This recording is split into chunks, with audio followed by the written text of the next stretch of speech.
Untuk memahami dunia terorisme, ada beberapa hal yang harus diperhatikan agar kedepannya kita bisa meniadakan ancaman terorisme kepada sendi beragama. Karakter anatomi terorisme di Indonesia sudah berubah petanya. Sekarang mengikuti peta teroris dunia. Karakternya 1. Unpredictable, 2. Unstoppable, 3. Deadly, dan 4. Menarget soft target. Dulu yang ditarget adalah hard target. Apa itu hard target? Markas polisi, gedung-gedung pemilik dubes asing, kantor-kantor usaha milik asing. Namun sekarang publik dimanapun, di pasar, di jalanan, tempat ibadah, tempat-tempat yang tidak dijaga oleh pihak keamanan bisa diserang. Inilah brutalnya mereka saat ini. Satu lagi, terorisme di Indonesia sudah masuk teror generasi keempat. Teror generasi keempat adalah state sponsor terrorism yang terkoneksi dengan dunia luar dan menggunakan IT. Pastinya bukan hanya dunia luar, tapi negara tertentu menarget Indonesia. Generasi 1, 2, 3 nanti dijelaskan di chapter yang lain, di video yang lain. Mau bukti? Kita bahas apa yang tetangga kita hadapi. Filipina di tahun lalu. Fakta lapangan mengenai Maute dan Abu Sayyaf. Keduanya sebenarnya tidak pernah perang kota atau urban war. Selalu menggunakan gerilya taktik dan menggunakan jungle war. Dalam sejarah 30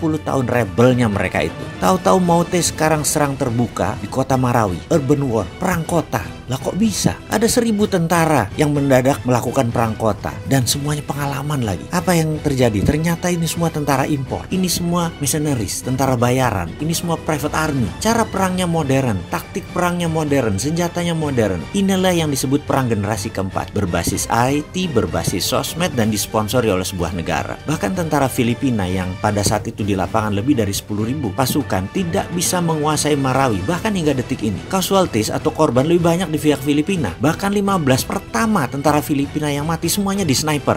Mereka sangat spesifik sekali. Lalu bagaimana kalau itu masuk ke Indonesia? Indonesia masih melihat teror seperti kriminal berat dari kacamata pidana. Padahal di seluruh dunia terorisme itu masuk extraordinary crime. Harus pakai extraordinary measurement. Ukurannya harus extraordinary. Pakai extraordinary act dalam rule of engagement. Ini war, ini perang. Kalau pakai pasal pidana dan hanya ahli hukum pidana yang menangani, ya tidak akan bisa menyelesaikan counter insurgensinya, counter intelligence, dan menyelesaikan masalah terorisme. Tidak bisa melakukan counter intelligence strategik kalau menggunakan pidana, tidak menggunakan pasal pro justisia, tidak bisa melakukan counter terorisme kitanya. Kasihanlah Bapak polisi, kasihanlah Bapak TNI, karena tidak bisa maksimum kerjanya. Kasihan BIN yang hanya tugasnya jadi nginteli saja kalau kayak gini. Jadi boleh dong pakai extra power yang sedikit besar agar negara Indonesia menjadi tentram, yaitu tidak menggunakan pro justisia, gunakan pendekatan extraordinary crime. Gerakan counter ini sekali lagi harus tidak pro justisia. Ini harus pakai undang-undang baru, yaitu undang-undang melindungi segenap tumpah darah Indonesia, dan operasinya senyap menggunakan BIN. Intinya seperangkat oli operasi lawan insurgensi sebenarnya sudah lengkap, rapi, terbungkus. BIN itu sudah siap, TNI, Polri itu sudah siap. Hanya undang-undang keamanan nasionalnya aja yang belum lahir mendukung mereka.